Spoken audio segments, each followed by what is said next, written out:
In the last video, I discussed why I think even bad art should be defended, on the grounds of censorship. But another area that should be considered is the cost. I have no issue with the banana, but I certainly do with the assigned value of $120,000.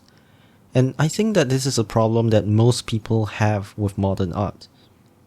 The artistic value behind the piece itself would vary accordingly to preference or taste, but the price tag attached to an artwork doesn't always scale in the same way.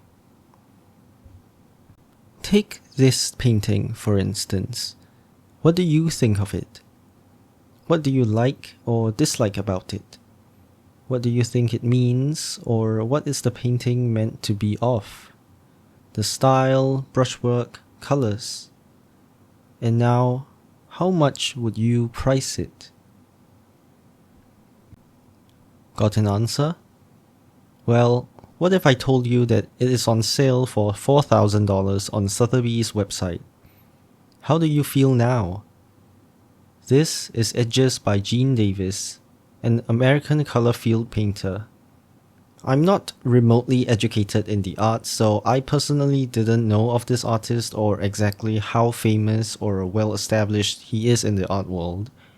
It is just a random painting that I picked on a whim. Would you agree with this price tag? Here's another one. How much do you think this is worth, then? It's valued at $3,000. Well, the truth is, I made that. So now it's probably worth like $2 or even better. Exposure. Now let's look at one of my favorite paintings, Nighthawks by Edward Hopper. I can't find an exact price for it because, well, I don't think it will ever be sold again since the initial $3,000 USD when it was acquired by the Art Institute of Chicago. But looking at the prices of his other paintings which are up for sale, I think we can safely say that it is worth at least $1 million. I am being very conservative here considering this is probably his magnum opus and most recognizable work, but that's still a lot of money. Would you agree with this price tag? And then let's have a look at the most recognizable painting ever, the Mona Lisa. How much is that worth? And then let's return to the banana. I want you to relinquish all preconceived notions and give me your thoughts, as well as a price tag for it. I'm sure it's pretty much impossible, and your first thought will be that it's definitely not worth $120,000. In fact, I wouldn't have it if it were free. Or something along those lines. But no matter what, even if you were able to distance yourself from what you already know, you are most likely to agree that it is extremely overpriced. But it might be unfair to compare more abstract modern works with more realistic depictions of matter, since they are different styles. And I think most people tend to dislike the modern, abstract ones more anyhow, so there is already a bias. Then what about any artwork from Jackson Pollock? Or Yayoi Kusama? They are incredibly famous and well-established artists with their works easily in the millions. How do they fare against the taped banana? I would argue that most people would find more value in them than the banana still. So, why is this? Well, the underlying root cause is the attachment of a price to these artworks, and in a similar vein, fame. They tend to morph the objective view towards any piece of art. An artwork might not be a cup of tea, but you might not mind spending $50 on it as opposed to $5,000.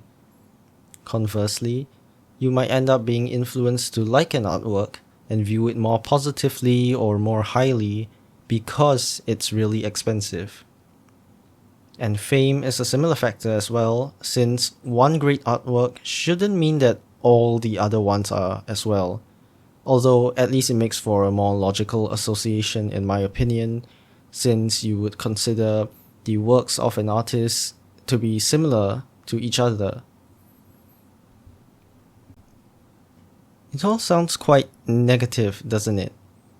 As though I'm advocating for some grand revolution for all art to become invaluable and not to be measured by money.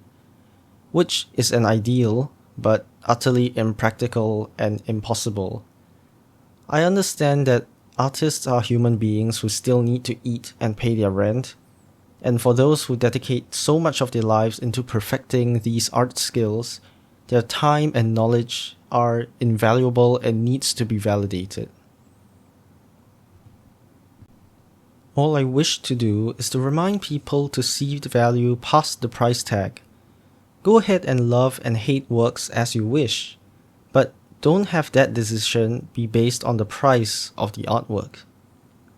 I don't think that any banana is ever worth $120,000, and the artwork itself isn't either. But I see what the artist might have been trying to do.